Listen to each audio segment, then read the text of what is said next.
أهلا بكم يا أوفى متتبعين لسلسلة قصتكم بصوتي. كل مرة كنرجع معكم لحكاية جديدة، ماشي غير باش نسمعوها ولكن باش نحسوا بها ونعيشوا لحظاتها ونكتشفوا معانيها المخفية. أنتم النبض اللي كيعطي السلسلة روحها، والكلمة اللي كتكمل الحكاية بعد ما كتسالي. سلام. اليوم رحلتنا غادي تكون لمدينة ما كتشبه حتى المدينة، شفشاون أو الشاون بحال ما كيسميوها ولاد البلاد. مدينة زرقاء كتمتد على كتف الجبل وكتنفس هواء نقي مخلوط بريحة الزهر والنعناع.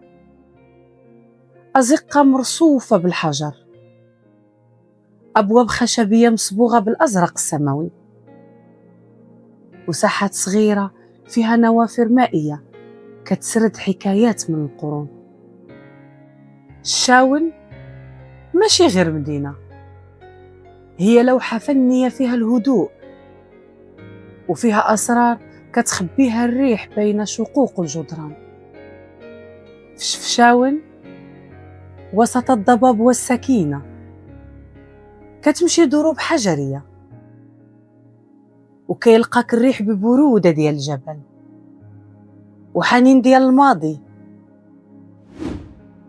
كان ساكن في زاوية من الحومة، وجهه وسيم وعينيه فيها ندم ملي كان صغير. اسمه عبد القادر،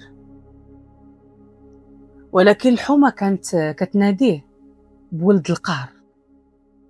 من صغره الأب مات والأم خدامة في البيوت، وهو كيشوف الحياة بحال سور كبير. كل مرة كيحاول ينقذ كيطيح كتر. في سن صغيرة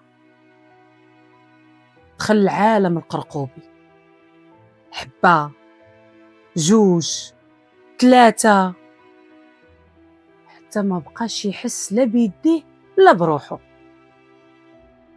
حتى وجه الأم ولا عليه تقيل، كان كيضرب ويكسر ويبكي من بعد، ولكن داك البكاء ما كينظفش القلب اللي كان مدفون في السم. ما علاش أنا؟ علاش كلشي صعيب عليا؟ كتجاوب أمو بحزن ودمعة، ولدي ماشي الدنيا هي اللي صعيبة، راه الراس اللي عامر بالهموم ما كيشوفش الطريق. في ليلة وهو مرفوع طاح وسط الزنقة، راسو ضرب في القنت الطاحونة القديمة اللي كانت دايرة بلاصتها في الحومة، كيقولوا عليها مسكونة. ولكن ديك الليلة هي اللي كانت فيها البركة. عبد القادر سمع صوت، ما كانش بحال أي صوت، كان صوت الطاحونة، ولكن بحال اللي كتهضر. راه كطحن في راسك، ماشي في الحياة، صحة في المستشفى، ماشي من الجرح، ولكن من داك الصوت اللي كيسمع. من بعد كانت عنده أول ليلة بلا قرقوبي، وأول صباح فيه حس بالبرد، ولكن حتى بنبض القلب. رجع للحومة صامت، ما كيهدرش غير كيخدم.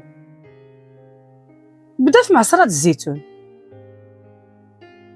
يديه دابت في الحجر وقلبه بدا يتصفى بالريح وبدا يحس بالهواء والماء.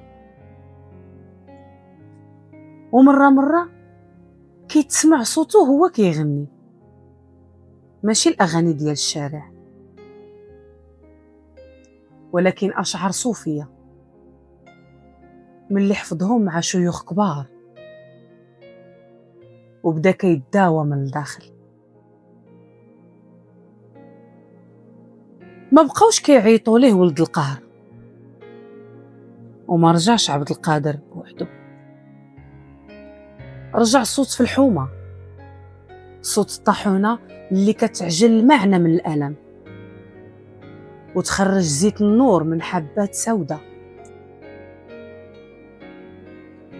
عبد القادر رجع باش يقول لكل شاب ضايع ماشي كل طيحة هي نهاية، لكن بعد السقوط غتسمع صوتك الحقيقي. الدرس اللي تعلمناه من القصة ديال عبد القادر هو أن التغيير كيبدا في لحظة وعي، لحظة كتسمع فيها نداء داخلي أقوى من أي ضجيج، ومهما كان الماضي ثقيل ديما كاينة طريق باش نصحوا المسار. انتوما متتبعيني الأعزاء، ما تنسوش أن كل حكاية كتسمعوها هنا هي مرآة يمكن تعكس جزء من حياتنا.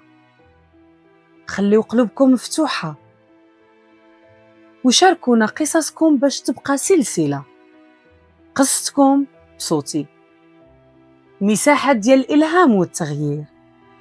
سلام.